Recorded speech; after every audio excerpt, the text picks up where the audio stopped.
Magandang gabi. Ito ay isang espesyal na ulat mula sa gitna ng kalamidad. Ang bulkan, ang bultamab, lumababala walang oras para maghanda. Ang lupa'y yumanig, ang langit naging itim. Ngayon, sa kabila ng lahat, may iba pang mga buhay na tumatakbo.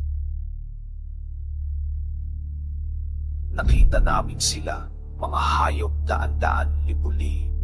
Lumalabas mula sa kagubatan, bumababa mula sa bundok. Mga usa na may takot sa mga mata. Mga ibon na lumipad ng sabay-sabay, isang ulap ng pagpak. Mga kuneho, mga baboy, damo kahit ang mga ahas. Lahat ay tumatakbo sa parehong direksyon. Papalayo, palayo sa init, palayo sa kamatayan. Ang mga siyentipiko ay nagsasabi, alam nila,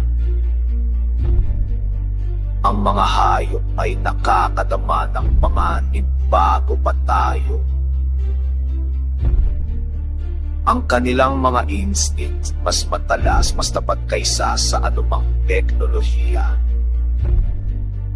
Nakikita natin ngayon, isang exodus, isang migrasyong walang mapa. Ngunit may layunin. Sa mga susunod na oras, maglalakbay sila ng mahigit 30 kilometro. Hinahanap ang ligtas na lugar, hinahanap ang tubig, ang tahanan na pansamantala. Ang tanong ay nananatili, mayroon pa bang mundo na makakarating sila? O ang kalikasan ay nagpapadala na ng kanyang huling mensahe na ang oras ay hindi na sa atin.